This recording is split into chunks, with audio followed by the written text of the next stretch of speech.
Hi, Steve. Hi, Jim. I've had a chance to go through that RIAA report a little bit more in depth since it came out a couple of weeks ago. And in digging into this, I found something interesting. Talking about the sales of music over the past year through 2024, buried deep in the vinyl sales category was a subcategory entitled Steve Carlson. Really? Finally. Recognition.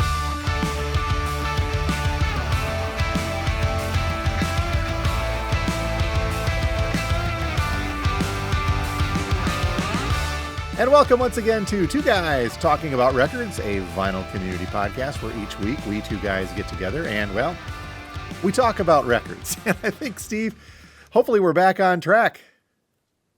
Well, so far it seems so good. I'm just delighted that the RIA has finally recognized that I buy a lot of records. There we go. So I think that's important. Hey, my name is Jim and I own a record store. And I'm Steve, a record collector. You buy a lot of records. I buy a lot of records. But there was one week I didn't buy any. And just regretfully, we weren't able to broadcast that week, but there was honest. Now, no one's going to believe that. Yeah, right, No. because you guys weren't on, but there was a week. And you had all the that records. could be the cause of our technical difficulties. The system just couldn't handle the fact that Steve's like, well, I didn't really get anything this week, so hey. That's right. Stuff happens. Well, now we've had 3 weeks to build it up. So I'm assuming that the situation has been rectified. Yeah, it has, but not too bad, really. It's under control, kind of. Good. Well, Record Store Day is right around the corner, so Yeah. there goes that. So it has been a couple of weeks. We do apologize for missing out last week. It was just kind of a little snafu of the tech, but we're back up to speed now. On today's show, we're going to talk a little bit about that Recording Industry Artists Association, the RIAA report from a couple of weeks back that talks about music sales in 2024. Some interesting stats in there. We're going to head into the final two, finally, of our Essential Albums tournament. We're down to those final two, and you guys get one more chance to vote on these two incredible albums coming up, and we'll talk about that here in a little bit as well. And Steve, regarding that final tournament, I didn't really realize that the March Madness continued well into April and beyond, basketball-wise. So what the heck? Well, I guess us going that far too is good. That's right. You just have to keep milking it for the commercials. So It's going to bleed over into the start of the NFL season if we're not careful, which coincides with the end of the hockey season. I'm trying to remember how this goes. Yeah. And then also today, I've got a couple of other real quick things I want to bring up, box set wise, that we'll hit here in a couple of minutes. But as this is the Vinyl Community Podcast, and as we have a little catching up to do, we like to cover all of our pickups over the past, well, now a couple weeks. And Steve, you've got some goodies, I'm assuming, this time. Yeah, I do. I went back to the honey hole Uh-oh. one more time just to see what was happening. And when I went in, I asked the guy, so is there still a lot left? He goes, no, it's pretty much picked over. So, but hey, it saves you money. But I found a couple things in there. This was kind of cool. This is Clark Kent. And Clark Kent is Stuart Copeland from the Police, and he used that as a name for a solo work. And this came out in the early 80s. It's a 10-inch on nice green vinyl. It's a die-cut sleeve, as you can see. I wonder, you would think DC Comics or something would sue him for... Well, maybe it's because it's K. Oh, wait. There's 3 Ks there. I was going to say. Yeah, there's 3 Ks. Yeah. Clark Kent was a C. That's right. Yeah. I was unaware of that Copeland project. And I find it interesting. It looks like that's a 12-inch sleeve for a 10-inch record. Yeah. Yeah. Interesting. Exactly. Isn't that just a little, 10-incher. So, yeah. Okay, so maybe there's subliminals on this. I'm not there we sure. go. That's a very big KKK on it. Let's be careful there. Wow. Fun stuff regardless. And I've enjoyed Copeland's solo work. I've got the Rhythmatist, the one that he made in on a trip in Africa. So that's a great album. Oh God. Okay. A David Bowie bootleg I bought there, and the other Bowie. Now this is limited edition, but it came up as a boot, but it can't be a boot. It's on limited edition colored vinyl. And there we go. Nice blue. It does say here, promo copy not for sale. The other Bowie penalty for improper use is 25 pounds. So just to know, I owe the government in UK 25 pounds. You're living on the edge. Yeah, but he does a duet with Lulu. He does a duet with Cher. There's a live recording from 72, a BBC recording from 64. So it's kind of a variety, a mishmash of different things. You're going to make it difficult for me to put together that playlist on that one, I think. Yeah, I think so. They had a couple of Yardbirds. I'm not a huge Yardbirds guy, but yeah, I understand their importance and everything. Their music just never got my toes tapping. But this one was in the shrink. It must have been from the from that collection at the Honey Hole. Has sticker still on there, and the vinyl was just perfectly clean for Yardbirds. Really nice on Epic Records. Over, under, sideways, down. It was okay. I mean, I bought it because it was just in such beautiful condition. And I thought, well, you know what, I'm going to get one. It was a good price. I thought might as well give it a try. Not bad. Has Jeff Beck on there, but yeah. Some of those older Yardbird albums, especially Rave Up, they get a little they can get a little pricey on the rare side. Yeah, they can. Yardbird Greatest Hits is basically what I really do need. Yeah. So it kind of takes care of the itch. And so just I get that this one was a little more had a few scratches on it. I mean, very thin, so you don't really notice them, but the vinyl's not perfect. I don't have the original inner sleeve, but Greatest Hits. And in the mail from Mobile Fidelity, Miles Davis at the Fillmore. Cool. Really great concert from the early 70s with Miles Davis. Black Beauty.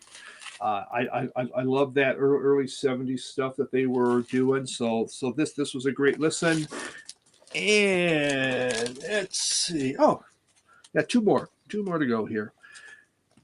Dean Wareham. He's from Luna. He's from Galaxy 500. He just put out a solo album. I went to his site and ordered this one. It's just sounds like Dean Wareham. If you know who he is, then you know what it sounds like. If you don't know who he is, well, you know, he sounds like Dean Wareham. So that's what it is. It did, though. Excuse me, I'm getting over a cold here. Came with an autographed picture because I ordered it off his website. So, I'm a fanboy. I got an autograph. And, yeah, nice pink vinyl. There we go. Luna is one of my all-time favorite bands, and I've liked his solo work. Not as good as what Luna is, but this is a very nice sounding album. Fairly mellow. He sings. His wife plays bass on there, Britta. Sometimes they put out albums together. That was very cool. Yep. And final one. This came from Vinyl Me Please. This is the De La Soul Clear Lake Auditorium. And the vinyl, you could see there's just liquid in there. Huh. Oh, not the vinyl, the album cover. I was going to say that is interesting. Someone just showed me he bought an album and had liquid in it. The actual album. I wonder how the sound quality is.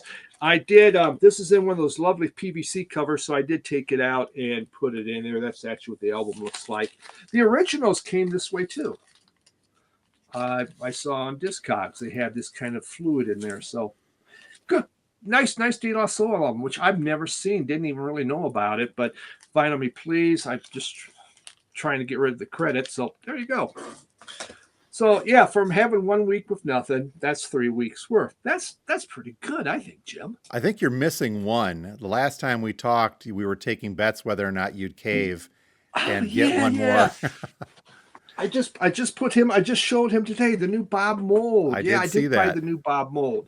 And the new Bob Mold was very, very good. Really enjoyable for those, kind of alt rock with a pop feel to it.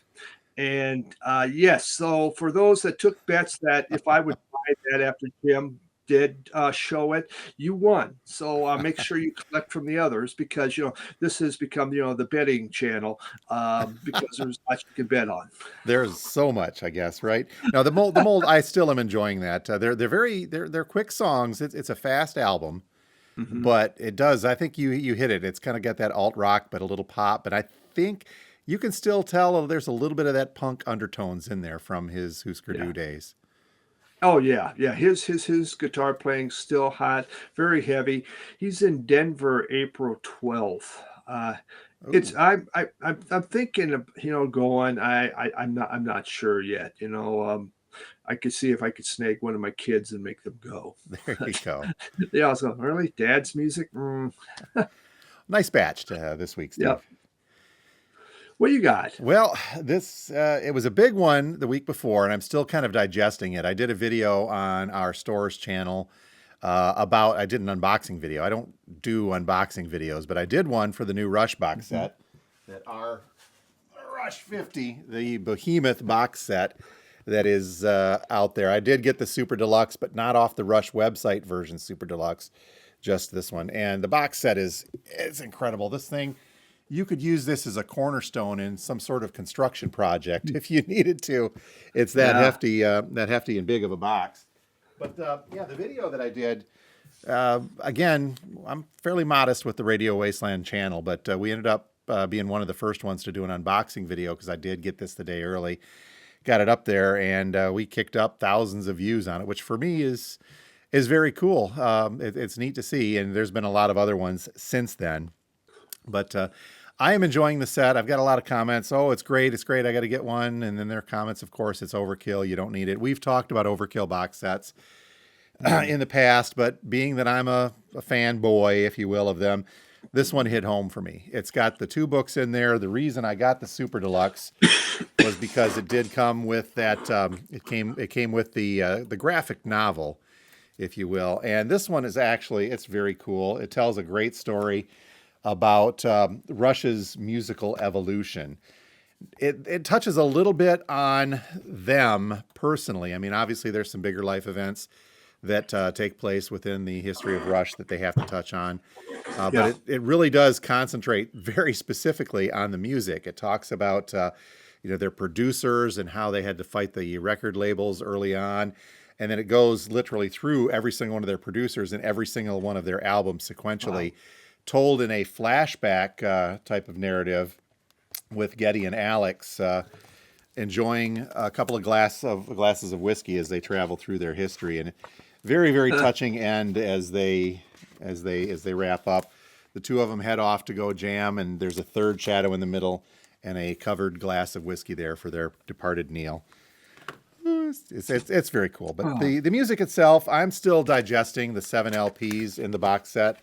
And it covers 50 cuts, and it's kind of all over the place with their early stuff. It attempts to be sequential, but it goes through, and there's a lot. There's a lot to mhm. digest, and leading up to Record Store Day, I don't have that kind of time to really kind of Yeah. go through. So I've listened to a couple. They sound great. The vinyl's nice and flat. It looks great. And once we get past the 12th of April, I'll be able to settle into it and really do a good deep dive into it musically and read the other book and have some time with it. Sure. Very cool. Impressive. Yeah. Other pickup. Speaking of Rush, brand new stuff from the Alex Lifeson side project, Envy of None. This came out just last Friday. Had this on my radar for a while. I've got the other Envy of None release. This one is called Stygian Waves, by the way, and it's interesting music. It's not what you would expect. It's not Rush like at all. It's got a female lead singer on there. And the bass player is, I forget his name, from Coney Hatch. But Alex Lifeson's guitar is present. You can hear it in there. He jams like crazy, but it's a very understated. I don't want to call it electronic because it isn't. And it's kind of hard for me to pigeonhole because it does rock, but it's just kind of this different, almost a new rock, very synthesizer-y feel in spots type of stuff. Hmm. But it's good stuff. There's a few different versions out there. They got a cool little inner sleeve. And I got the blue vinyl version, half speed master. Thing sounds absolutely fantastic. I had to look up too, Stygian Waves in all of the pre stuff that we'd gotten on our distributors list. They spelled it with a G. If you can kind of see that in there. Then I Okay. get the album and it's a J, Stij, parentheses, EAN, Waves, WAVZ. Trying to be clever with that. I tried looking it up. Stygian with a G. I found one thing, I could be way off on this, but one web page I found said refers to it as being of the river Styx, which has been referred Ah, to in Rush songs before. I don't know if that's true or not, but at the Envy of None, I'll give it. I'll get this on the playlist so you can get a chance to listen to it. I think I sent you a text too, Steve. It said if it's not up your yeah. alley, it's at least parked around the corner. All So, but right, start taking bets now. Will I get it or not? will The betting lines are now open. will Steve cave to peer pressure and get a sticky in waves from Envy of None? I'm enjoying it. I've spun it a few times here in the store, and I do like it. It's catchy. It's mellow. It's a little bit of rock underneath there. The vocals are perfect for what the type of music it is too. So we're all good. Good. Let's see other additions. The Michigan collection. I kicked out the Jams brothers and sisters with an MC5. And this is not a, I have to go back and look here. I've got my notes. It is not the original. This is a tricky one, and I should have had it in my collection sooner. This is a 1982 Electra repress of it, but it's notable because it is the uncensored version of this. If you're familiar with the history of the song, they were censored early on with just a terrible audio edit with the live version of Kick Out the Jams, MFers, and it was replaced with a clumsy, very crude audio edit that cuts in there. Kick out the jams, brothers and sisters. Yeah. That's the earlier pressing. I think there's some early uncensored ones which are worth a little bit, but in the 80s they decided they're going to go ahead and kick out the uncensored ones. So this is one of those toss-ups for the collection, Steve. It's like, do you go with the early ones, which are the censored ones, which are a little easier to find, with the exception of the one or two early uncensored, or do you just grab a nice copy of the uncensored to have that in a collection? Yeah, I have a original of the uncensored one. Yep. That's really what I had wanted in my collection to get it. How they intended it as an artistic piece of work. This is our intention before the censors took it. Okay, one final addition to the collection. Okay, there's nobody Oh, here. Nobody here. yeah. I added a Leonard Skinner. Pronounced Leonard Skinner.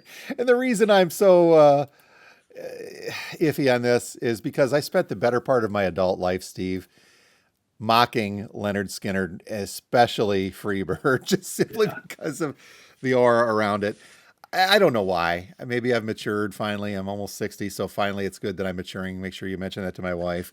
But I don't know why this has always just been kind of an object of ridicule for me until we got one in the store, a newer repress of it, and I threw it on a couple times and listened to it. And I've heard all the music before.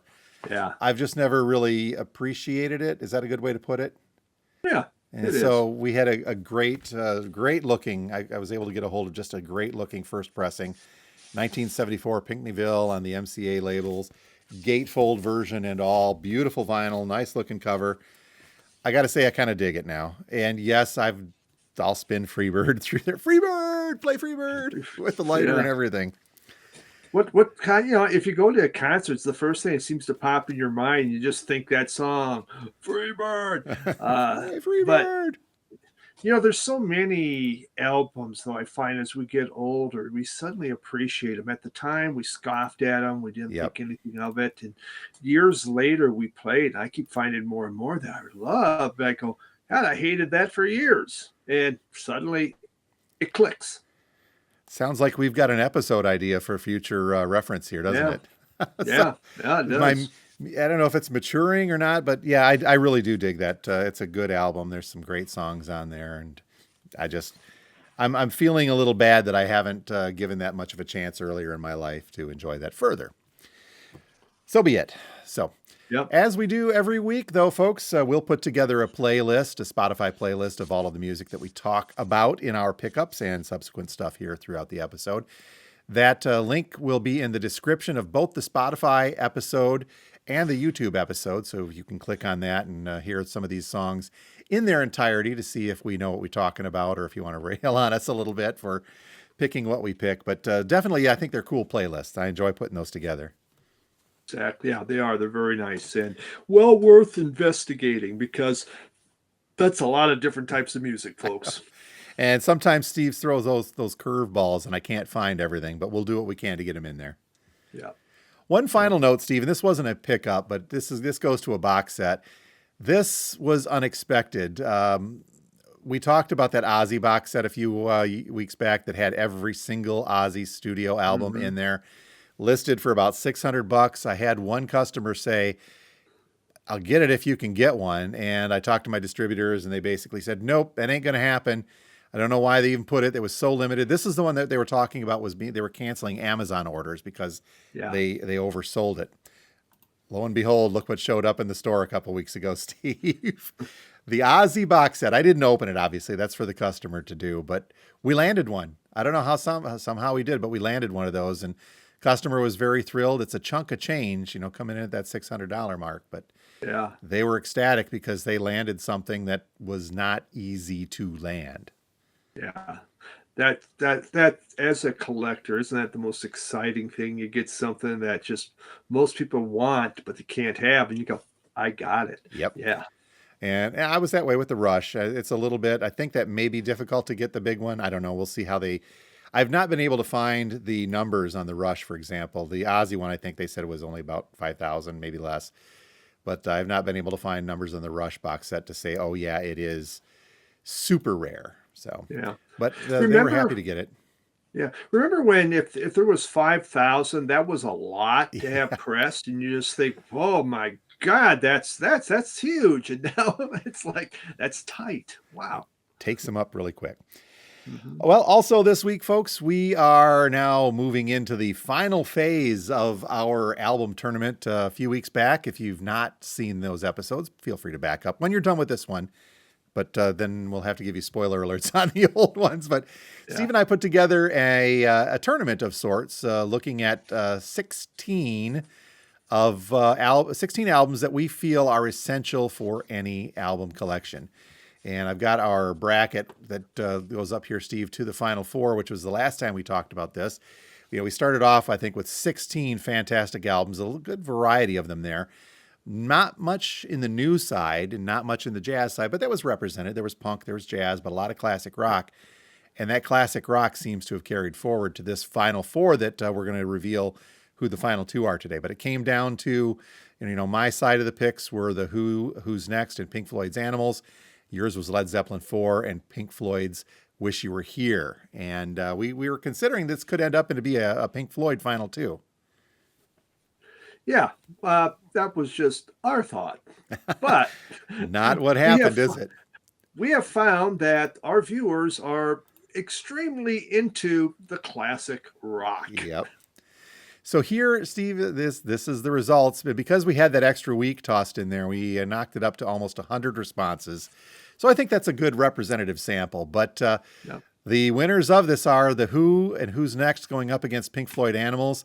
The Who with 64% of the vote to Pink Floyd's 35.4% of the vote. The Who's Next moves on. We'll talk about this album in just a second. I'll give some reasons why I thought that this was going to be a good one, essential.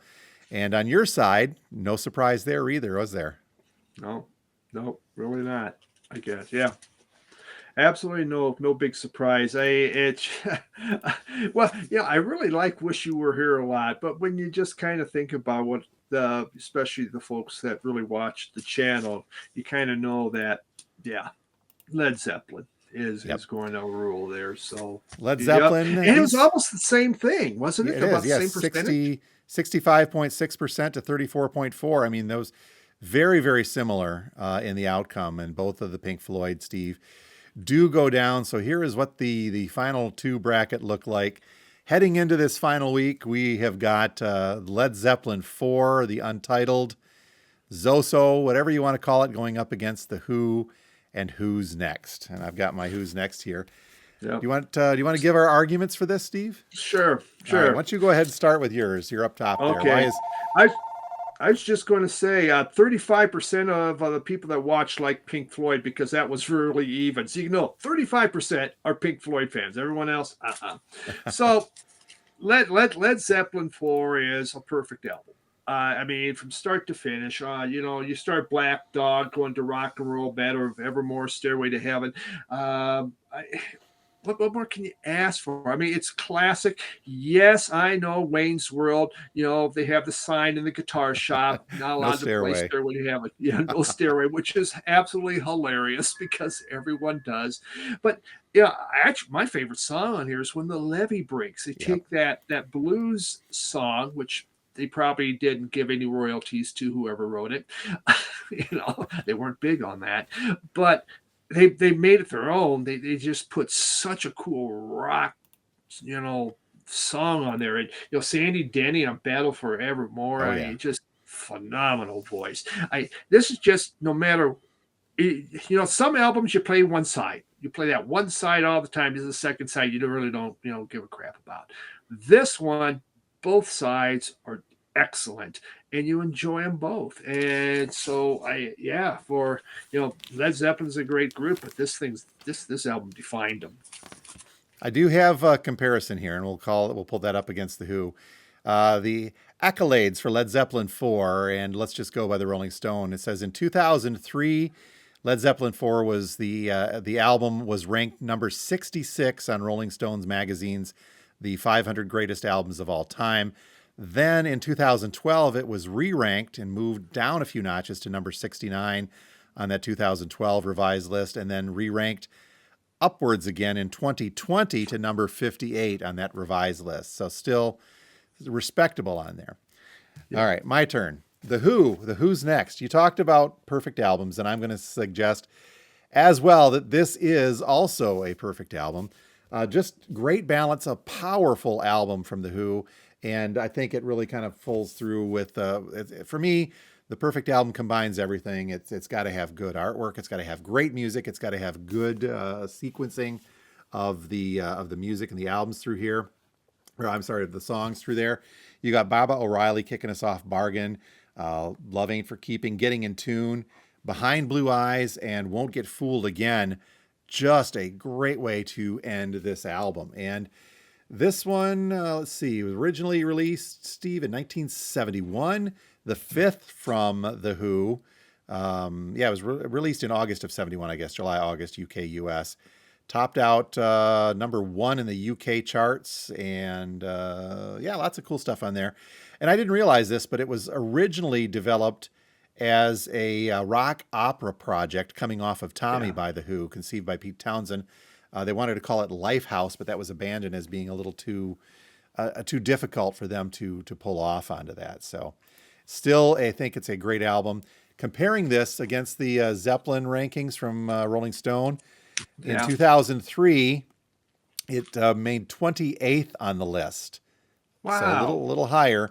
It maintained that rank in the 2012 edition of the list, and then slipped tremendously in the 2020 to number 77. So it was going in the opposite direction of the Led Zeppelin album. Can't you conjure up the devil with this or something, or use it as a Ouija board with those symbols? You could playing some stuff backwards on the Zeppelin, probably. Exactly. And I'll agree. I mean, Zeppelin 4 is a great album, front to back. And I don't know if it's, we talked about Freebird and it's overkill to me, which led to a little bit of a lesser attitude toward it. And I think maybe Stairway does that for me a little bit. I mean, every single high school dance I went to 40 plus years ago, Stairway to Heaven's there. Was great then. They still do that now. I don't even know if they do those. I don't know. I'm sure. Yeah. So, but I mean, that was a part of every high school kid's life from the mid 70s all the way through my time into the mid 80s. But to me, Who's Next, I think is up there. We're going to have to see what the viewers think.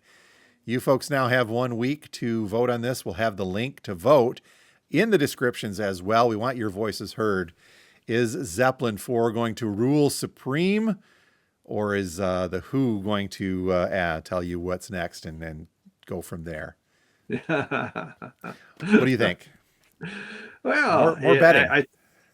More betting. That's right. The lines are open. Go at it.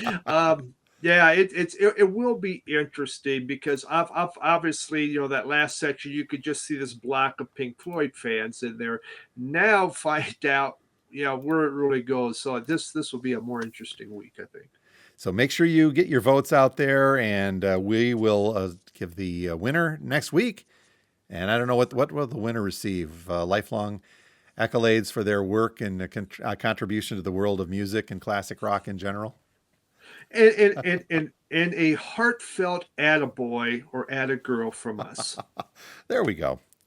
So fun stuff. I don't know if Steve, you saw there's a couple of comments asking, basically saying that folks were enjoying this and asking us to do it again next March. Another March Madness, if you will, with another it'd have to be another category, obviously. Yeah, yeah. Well, I just know when we first started, there was the questioning of me of where's the cramps. So There was. And the bigger yeah, question, and we've covered this a couple times too, the biggest question is how come there was no Dark Side of the Moon? We do explain why that we didn't do that. I think that would have been a runaway. I mean, that would have been it for there would not have been much of a competition, whereas these past weeks have been close. But the reasoning for that, once again, folks, was just that we felt in recommending an essential album, how do you recommend something that pretty much every single record collector has in their collection in one way, shape, or form? Some of us multiple copies. Yeah. Yes, we are the podcast with multiple dark sides. So if we do this again, maybe we should say, what's your best, let's vote on the favorite version of Dark Side. There we go. I'll put the reggae one in there. What the heck? All right. Yeah, there we go. So tons of fun. Please, folks, make sure you head over to those descriptions, click on that link and vote, and we will reveal the winner next week on Two Guys Talking About Records. Regardless of which one of these wins, Steve, I bet it has sold a lot of copies. Yeah. Oh my God. Yeah. It made both bands. They didn't have to worry about anything from then. They could put all kinds of crap albums. Didn't matter. They had the residuals. There it is. And they cemented their places in history, which I think a lot of artists are trying to do today. So a couple of weeks ago, the RIAA issued its year-end revenue report covering pretty much all things music, the 2024 year-end revenue report. I do have that called up here. So we can take a look at this. And I wanted to touch on a few things on here with you, Steve, if I could. It's some interesting numbers coming through. I'm not much of a numbers guy, so I'm glad that there are people that crunch these out there. You think running a record store, I probably should be a little more in tune with that, but I just know what sells here in Midland, Michigan and how it sells. Yeah. There's no doubt, absolutely no doubt in looking at these numbers from the RIAA that streaming is king. And I don't want to change the name of our podcast to Two Guys Talking About Streaming because we are streaming, but we're still talking about records. But right off the bat, the headline and the above the masthead on the report says paid streaming hit 100 million subscriptions for the first time in history, increasing the total revenue of music sales in 2024 by 3% to $17.7 billion estimated retail value. And that continued in overall growth, which was amplified as vinyl, this is our territory here, vinyl continued a nearly 20-year surge. So you see these right off the bat, you see the comparisons from 22, 23, and now 24, the retail numbers on the right, 15.9 in 23, 17.1 billion. That's a lot I almost said a billion retail in 23 to 17.7. Not a huge jump, but still a jump in overall revenue. Yeah, still moving up. That's 17 billion. With a B, yes. Yes. With streaming, no doubt. I mean, both my kids, they don't have any physical music. They stream. This is what they enjoy. And you think of all the streaming services out there that you can do. Yeah, I personally don't have a streaming subscription to anything, Jim. Really? I go on and I'm willing to go through the commercials on Spotify every 30 minutes and listen to that. But everyone keeps saying, why don't you just do that? You should do that. But when I'm listening to music, I just like what I got. You like what you got. Well, I do have one streaming subscription, that being Spotify, but that's because we're hooked up with them for the podcast. Obviously, that's part of how we manage the podcast. Is I get that subscription for it through the other side. So I do enjoy that. It allows me to more easily access some new stuff, and I try to see if that's on vinyl because I dig it. My son and daughter, they each send me music from time to time. Check this out. What do you think? And I'll hit Spotify first to check that out. But yeah, I could and have gone through the commercial aspect of it, the paid versus the paid, but because of the nature of what we're doing here at the store, I kind of needed to have that subscription. Mm-hmm. So the next part, yeah, it does delve into the streaming, talking about this. The U.S. recorded music revenues in 2024, streaming 84% of that overall pie, with physical only being 11%. Isn't that something? That's a lot. I mean, it is. And that's where there's a lot of artists they don't even bother with the physical. Yeah. Oh, yeah. They just And go streaming, and it's cheaper for them, obviously, to do that. So I it's get that. cheaper, but I've also read too that the artists themselves get just miserable payback on the streaming. They hardly get Yeah, anything versus what they get as far as a revenue stream from physical sales, which sure. I think maybe we can delve into a little bit. I saw another report today from Discogs. Maybe I'll send that to you and we'll talk about that a little bit next week. But yeah, the streaming definitely though, if done right, and I think that's the whole purpose. And we've talked about this before, that streaming should act as a gateway to physical. I mean, for me at least, and I know for you, if you're streaming something, whether it be a Spotify or a YouTube link or an Apple Music or wherever you're hearing it, I'll send you links from time to time. I mentioned my kids send them to me too. That's a good way to check this out and say, okay, do I want the physical copy of this? And that, Yeah. for me at least, and I would think for lots of others, will lead in that direction as it should be. I mean, I hate to say this, but streaming almost takes the place of terrestrial radio in that fact, where radio Hmm. used to be that main drive where you would hear new music. And I remember in the 80s, hearing all these great songs and saying, I've got to go out and find this one. And I would go buy the record. That was the purpose of commercial radio in the 60s, 70s, and 80s, was to sell the music physically to people. And I think streaming should take that, but it doesn't to that degree. Yeah, I get a lot of suggestions from people from my early morning show. He says, "Have you listened to this? Have you tried this?" Things that they're listening to.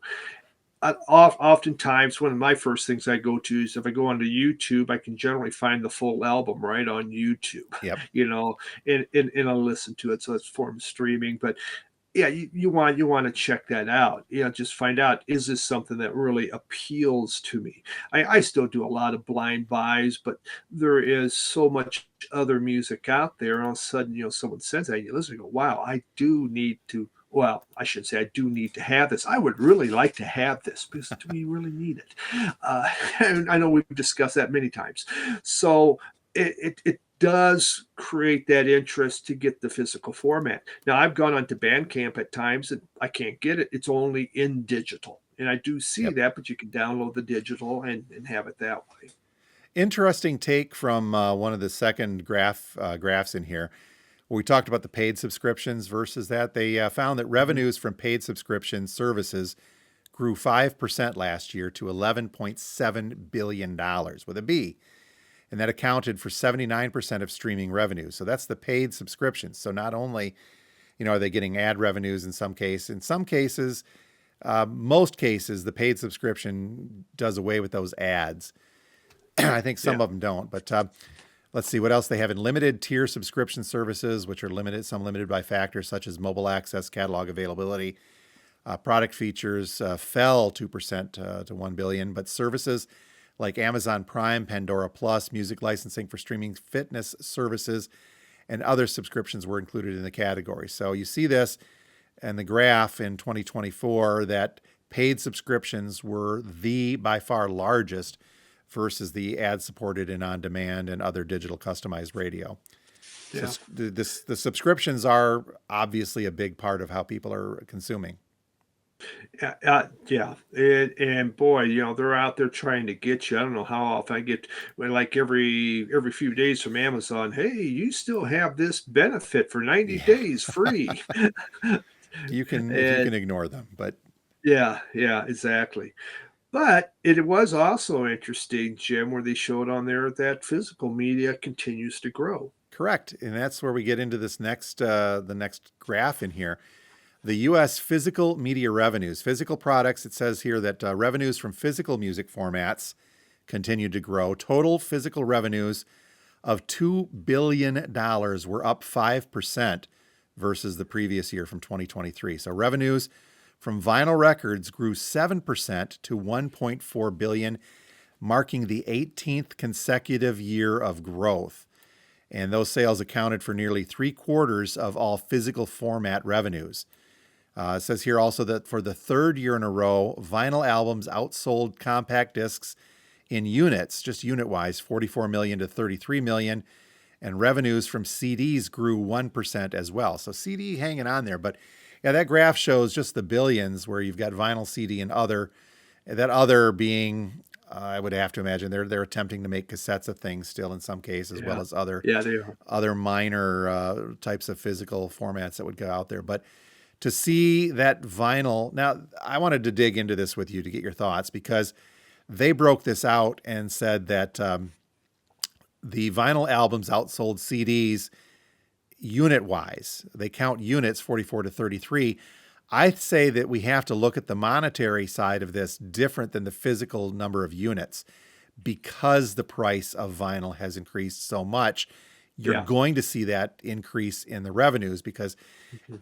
it's going to come down to when people think they're going to have enough to slow down their buying habits. But if the buying habits stay the same, the revenue is going to go up because the cost of these things have gone up so much. Mhm.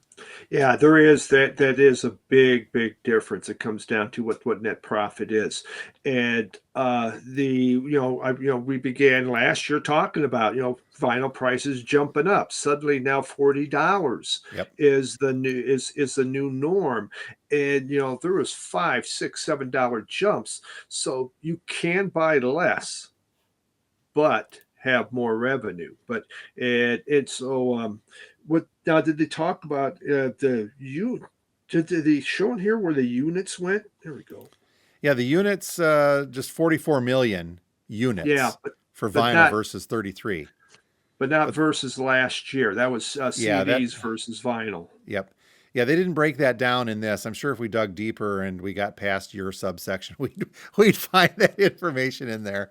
It's the Yeah. Steve Carlson vinyl buys section in through there. But it'd be interesting to see that kind of a breakout. But the fact, though, that regardless of the amount of money coming in, that both the monetary side and the number of units sold increased as well, including CDs. That was surprising to me to see that the physical Yeah. revenue and unit wise of CD increased as well.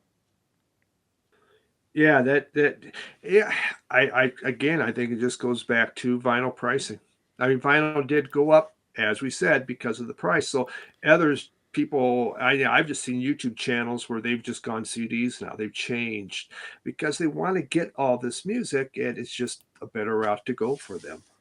It's interesting too because you still see that need for a physical, whether it be vinyl or CD or the Mhm. other, the cassette. There's still a need on a lot of music consumers to have that physical item in their hand.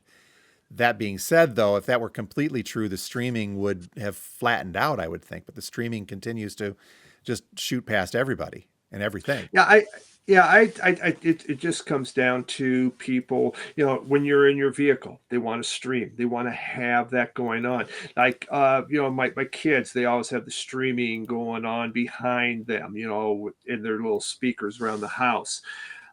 Yeah, but when you look at vinyl, when you look at TV shows now, it's like the coolest thing in TV shows is everyone has to have a record player, Yes. and they have albums. It's all over the place, and it's no longer that. Well, what's that? No, if you're cool, you're going to have this. There was even a guy I watch on YouTube. He used to be a punk rocker. He travels around, and he decided, I'm buying a record out. I'm going to go buy a record player now and some records. He hasn't had them for years and years, but it's cool. You mentioned How the long does TV, school last? and hopefully a while. You mentioned the TV shows, and I have to share this. My wife and I, Kim, were watching the series Reacher on talking about streaming service, video Yeah. streaming. And the first episode of the new season of Reacher starts with him hauling a crate of records into a record store to sell. And both of us were just kind of like, oh my God. And he walks in with a crate of crap records, flops them down on the counter and says, what can I get for these? And the guy's going through them and says, this is junk. And he pulls out an Ethel Merman disco album Yes. saying, no, no. So I had to stop. We paused it and I looked it up, and I'll be damned, there's an Ethel Merman disco album out there, which I now have to find. I've seen it, and someone had sent me one of those. Oh, really? Yes. Oh, man. Uh-huh. I couldn't listen. I just couldn't do it. But we had to laugh because it's like that's my life every day. People bringing stuff Yeah. in, and 9 times out of it's good to have people bringing it in. But what is this junk you're bringing me?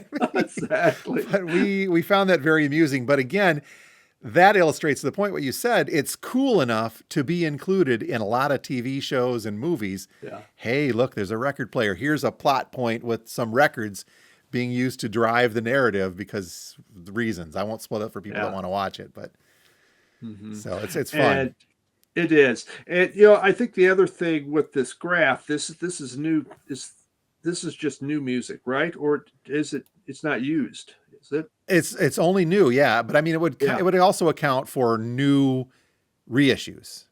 So yes, new reissues. So But the when you RIAA, think about I the don't. used record. Yeah. That is, I think, something we'd have to look to Discogs, and I'll do some research for next week to see if Discogs has some kind of numbers of that nature. But yeah, this only covers album sales of new vinyl from the record companies. So, but that does encompass your 15th reissue of Dark Side of the Moon, because 2024 was a big year for that, for example. Yeah. That was one of the biggies with that picture disc anniversary issue and the live one that came out as well. Yeah, it would be fascinating to see what the difference is, how much dollar sales go into the sale of used records versus new records, and does that mark as it continue? When you look at all the record stores that keep jumping up, you would think it would be still expanding. I'll see if I can find some info on that in the next week, and we'll bring that up to see if there's such a thing. Like I said, we could lean toward Discogs because they've got a built-in reporting system through their marketplace. Yeah. But that does not count sales for places like ours or any other smaller record store. That's just kind of anecdotal for me, at least.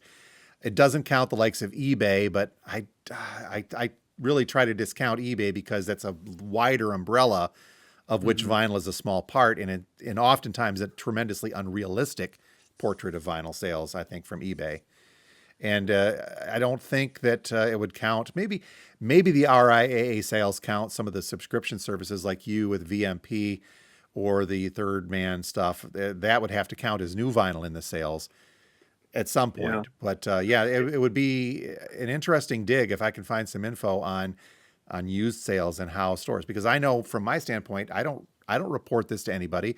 There's no giant conglomerate of used independent record stores that say I sold 300 used records this week for X amount. And it'd be interesting if there were, though. Yeah. It probably also doesn't include Frank and Lily's garage sale they had down the street where they sold a crate of records. That's probably not in there either. And for revenue purposes, we probably should not include antique stores because that'll jack that cost way back. Antique stores account for the smallest number of physical sales, but the largest revenue stream based on the fact that they're selling a $3 record for $30. Yeah, but it kind of comes to this larger point to me that oftentimes you'll see, there's videos. Is the vinyl boom? Is it ending? Is it ending? But there's all this kind of stuff that is not factored into this. And, if we're just looking at brand new music, maybe it's slowing, but that's not what's all about. It's this used stuff. I mean, you just look at Discogs, what they're selling and everything else. To me, that is what really is fueling the vinyl. That's all these new record stores. They have all this used vinyl. Yep.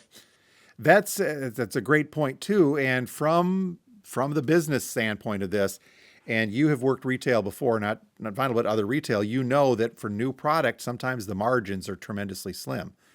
They're Yeah. not too bad in some cases, but for the most part, they're not a lot. A guy like me is not making a lot of money selling new records to people. But what happens is when they come in to buy a new record, hopefully they're digging onto a couple of used records of which my margin's a lot better.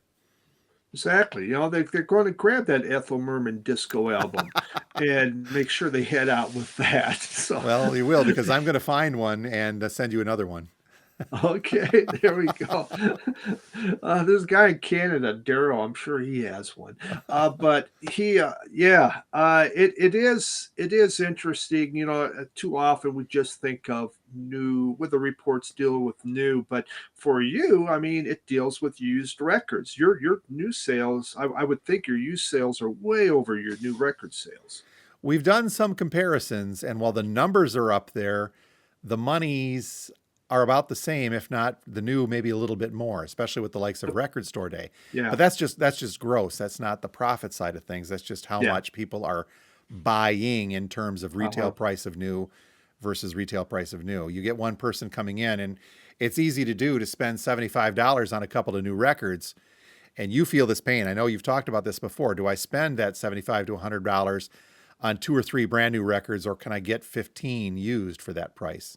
More Hmm. common used. Exactly. Yeah, It's yeah. volume And versus money. it is. And it just depends on what point in life that you're getting to where suddenly, okay, maybe I can't afford this. But yeah, you're going to fill your gas tank a lot faster by selling a stack of used records over a couple new records. I've got one more short story to share on this, and this just happened a couple days ago this week here at the store. A fairly new collector, a new person to this. I'm going to guess, probably in his 40s, but very new. To me, this is kind of alien, not really understanding vinyl records and turntables and how things work, because it's always just been a part of my life. But I understand that people have different experiences coming into this a little differently. But I was asked the question. They came in to pick up a new album that they'd ordered, and I was asked, okay, he said, you've got so many used records out there for $3, $4, $5, and it's all that older stuff. He said, why isn't there such a thing as like a used Weezer record for $3? I was taken back a little bit of that. I know what my answer was. What do you think, though? Why, how would you answer that, Steve? I guess how I would answer that is there are a lot of those older albums because they were making so much more of Yeah. them. I mean, Yeah. it was just that was the only way to buy them. Now, streaming is how most people go. It's just supply and demand. That was my answer exactly. And saying, well, you know what? Originals of these 90s albums do exist, but you're paying triple digits for some of them because Mhm. of those limited runs, because compact discs were the thing at that point. So the vinyl in that era. But yeah, you're right. You take something like a Jackson Brown holdout. I've got 15 copies of it sitting over there at $3 a piece that, well, oddly enough, I say that because I've only sold like 3 copies of that this week alone after not selling one for years. So something's up. So, It was probably I was in a record store a couple weeks ago, and there was a couple four adults that came in that are older than me, and they're looking and go, "Wow, look at these records! Remember this?" And they start looking, and then one goes, "Why don't we get a record player and get some of this?" As they're pulling out these Anne Murray albums and looking at that, and I go, "Well, you guys are going to love the dollar bin yeah, here." it's a bonanza. Go Yeah, for it. but they're in their 70s and they're kind of excited. They hadn't been in a record store in years and years, and they walk in and suddenly these memories, come back and let's go buy a record player. And I'm sure the guy behind the register, yeah, great idea, Hit man. those Anne Murrays, hit that Jackson Yeah, Brown, and there's if yeah. eventually will there be a $3 Weezer in the used bin? I don't know. Maybe you'd have to kind of see where things I go. Yeah, the thing, those other albums you could get for $4 or $5 Yeah. back in the day. Get a Weezer album, you're paying $30. Yep. Will it get down to three? I can't see it. I can't either. So, well, lots of great stuff to mull over, Steve, this week, and we're curious what you folks think. Do you stream? Do you pay a subscription to stream? And does that affect your bottom line when purchasing vinyl? I'd like to see, where folks fall in that. I know where I do. Got a good idea where you are. We both said kind of where we go on this. And obviously we're a little jaded when it comes to the physical side of things. Hosting a show called Two Guys Talking About Records and all, but it'd be neat to see where other folks land on this. Well, we might be changing to Two Guys Streaming About Records. There we go. So, wait, we are streaming. We're streaming our talking. Yes. I'm losing it, Steve. Right. We're heading into record store day and you're heading into pool season. So things are going to get a little weird over the next couple of weeks, I would think. Yeah, it is. Yes, it will. No doubt about it. I think next week we probably should talk about record store day a little bit. That's going to be here very soon. Mm-hmm. So we'll see where things go.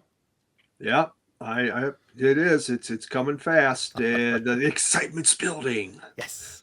Well, folks, you have been listening to and or watching Two Guys Talking About Records, and yes, we understand the whole ironic nature that we're streaming us talking about records physically and comparing it to streaming. Well, I don't want to go there. We're going to overload my brain right now, and I don't need that. But as always, we'd love to hear from you. Don't forget to vote in our essential album, the final two, The Who and Who's Next versus Led Zeppelin 4. You tell us which one is more essential for any album collector.